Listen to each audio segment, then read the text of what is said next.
जनता, प्रेक्षक ज्यांचं प्रेम आहे माझ्यावर, कोणीही माझ्यावर एका शब्दानेही कधी शंकेच्या दृष्टिकोनातून पाहिलं नाही, कधीही मला विचारलं देखील नाही.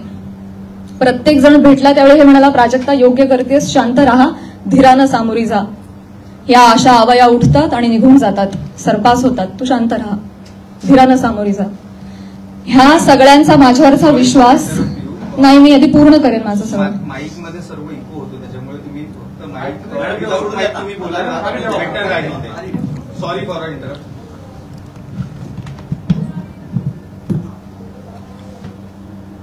तर ह्या सगळ्या ज्या आवया असतात, जशा निघतात तशाच निघून जातात. असं सगळं असल्यामुळे आणि या सगळ्यांचा पाठिंबा आणि माझ्यावरचा विश्वास इतका दांडगा होता, ही माझ्यासाठी अत्यंत जमेची बाजू होती. त्यामुळे मला माझ्या चारित्र्यावरचं एक्सप्लेनेशन द्यायला समोर यावं अशी गरजच वाटली नाही. आज ही वेळ येतेय, ही अत्यंत नामुष्की आहे आणि ती वेळ आली आहे कारण एक लोकप्रतिनिधी याच्यावर टिप्पणी करतात. एखादी रूमर आहे, रूमरचंही खरं त्याला स्थान नाहीये, पण एखादी असंच उठलेलं वावटळाविषयी जेव्हा लोकप्रतिनिधी, जे लोक ज्यांना आपण जनतेनं निवडून दिलंय, आपले प्रश्न विधिमंडळात जाऊन त्यांनी आपले प्रश्न मांडावेत, आपल्यासाठी न्याय मागावा, आपल्या हक्कांचं रक्षण करावं, आपलं रक्षण करावं, अशी ज्यांच्याकडून आपली अपेक्षा आहे, अशी मंडळी जेव्हा आपल्यावर चिखल फेक करतात तेव्हा ही गोष्ट गांभीर्यानं घेण्याची वाटली मला. आणि म्हणूनच आज मी तुम्हा सगळ्यांसमोर आले. काल जर हे असं बोलले नसते तर मी तशी शांत बसले होते आणि मी याच्यावर कधी कधी भाष्य केलं नसतं, पण काल त्यांनी ते वक्तव्य केल्यामुळे मला आज तुम्हा सगळ्यांसमोर यावं लागलं. कारण जेव्हा एक लोकप्रतिनिधी असतो जो हजारो लाखोंचं नेतृत्व करतो, लाखो जनता त्यांच्या विचारांना फॉलो करते, जेव्हा ते बोलतात तेव्हा त्यांची विचारधारा लाखोंची विचारधारा होते, ते त्या गोष्टींवर कुठेतरी ठसा उमटवतात आणि खरी आहे असं भासवतात, तेव्हा मात्र ही फार गंभीर बाब होऊन जाते. माझा एक बेसिक प्रश्न आहे सुरेश धस साहेबांना. तुम्ही एक राजकारणी आहात, आम्ही एक कलाकार आहोत. तुम्ही एका दुसऱ्या राजकारणावर कुठेतरी कुरघोडी करताय, टीका करताय, तुमचं जे काय चालू आहे लखलाभ तुम्ही ते करत राहा. या सगळ्यांमध्ये तुम्ही कलाकारांना का खेचता? आम्हा कलाकारांचा ह्याच्यामध्ये काय संबंध? काय बीडमध्ये काहीतरी कायदा सुव्यवस्थेचा काही प्रश्न निर्माण झालेला आहे, त्याच्यावर भाष्य करत असताना कलाकारांवर गाडी का घसरते? बर, ते इव्हेंट मॅनेजमेंट विषयी काहीतरी सांगत होते की यांच्याकडून शिकावं इव्हेंट मॅनेजमेंट, मान्य. पण मग महिला कलाकारांचीच का नावं येतात? का परळीला कधीच कोणी पुरुष कलाकार गेला नाही का कार्यक्रमाला? त्यांची नावं का नाही येत? इव्हेंटमॅनचं तुम्हाला जर एक उदाहरण द्यायचं आहे तर पुरुष कलाकारांची नावं घ्या ना. महिलांची नावं घेऊन अतिशय कष्टानं ज्या महिला अतिशय छोट्या फॅमिलीमधून येऊन संघर्षमय आयुष्य जगत मोठ्या होतात आणि आपलं एक नाव कमवतात, त्यांची प्रतिमा ते असं बोलून डागाळतात. हे कितपत योग्य आहे? तुम्हाला उदाहरण द्यायचे, तुम्ही पुरुष कलाकारांची नावं द्या, पण त्यांनी तसं केलं नाही. त्यांनी त्यांच्या वैयक्तिक स्वार्थासाठी फिल्म इंडस्ट्रीमध्ये काम करणाऱ्या महिलांची नावं घेतली, त्याचा वापर केला, गैरवापर केला. त्यांनी स्वतःचा टीआरपी वाढवण्यासाठी महिलांची नावं घेतली, अतिशय कुत्सितपणे टिप्पणी केली, अतिशय कुत्सितपणे. एक कलाकार म्हणून वेगवेगळ्या शहरांमध्ये जाणं, प्रेक्षकांचं मनोरंजन करणं हे कलाकारांचं काम आहे.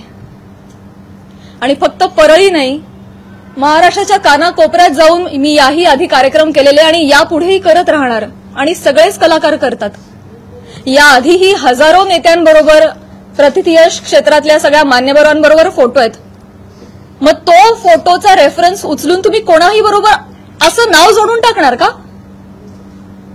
हे एक महिला म्हणून, महिला कलाकार म्हणून मला अतिशय ही बाब निंदनीय वाटते. महाराष्ट्रातल्या राजकारण्यांना हे कृत्य शोभत नाही. बरं, ते जे बोललेत ते इतकं इतकं कुत्सित आहे. अच्छा, त्या पण येतात का परळीला? अच्छा अच्छा. कोणाला जर नवा चित्रपट वगैरे करायचा असेल तर परळी पॅटर्न अवलंबावा. त्यांचा जे काय जवळचा पत्ता वगैरे काय म्हणायचंय काय तुम्हाला? तुम्ही फक्त महिला कलाकारांच्या चारित्र्यावर शिंतोडे नाही उडवत आहात, महिलांच्या कर्तृत्वावर सुद्धा तुम्ही प्रश्नचिन्ह उपस्थित करताय. का? कुठल्याही पुरुषाच्या किंवा राजकारण्याच्या कुबड्यांशिवाय एखादी महिला स्वकर्तृत्वावर यशस्वी होऊ शकत नाही का? कष्टांनी आणि मेहनतीनं एखादा माणूस मोठा होतो, याच्यावर तुमचा विश्वास का नाही बसत? ही अशी टिप्पणी करून तुम्ही माझी नाही, आम्हा महिलांची नाही, स्वतःची मानसिकता दाखवताय असं मला वाटतं. आणि ही अतिशय खेदजनक बाब आहे. मला पाणी आणि टिश्यू द्या.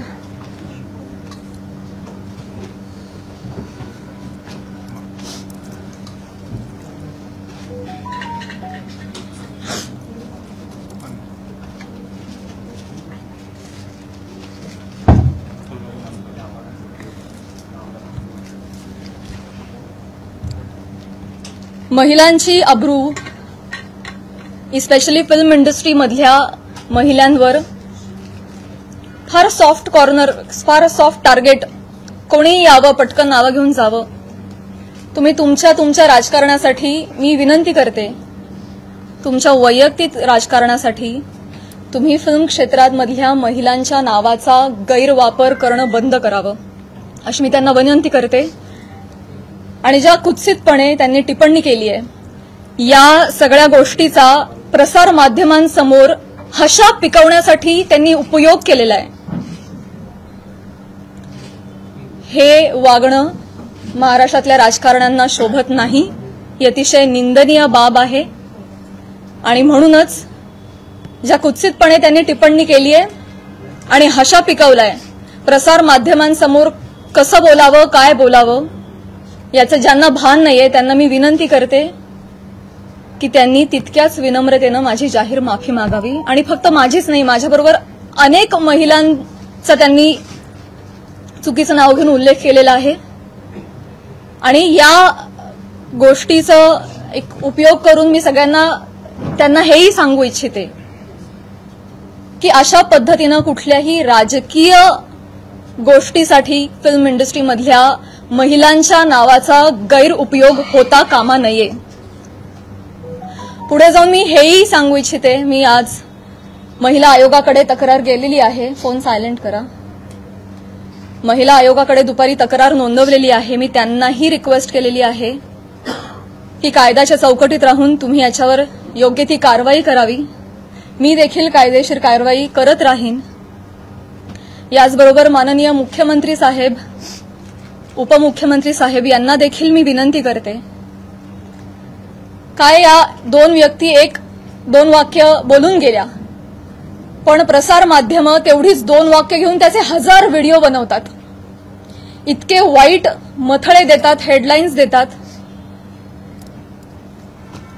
समोरच्या माणसाच्या आयुष्यात तुमच्या या मथळ्यांमुळे एक वादळ येऊ शकतं, त्यांच्या करिअरवर परिणाम होऊ शकतो, त्यांची प्रतिमा डागाळली जाऊ शकते, त्यांचं करिअर बर्बाद होऊ शकतं, ते डिप्रेस होऊ शकतात, ते आत्महत्या करू शकतात. तुम्हाला काळजी वाटत नाही या गोष्टीची?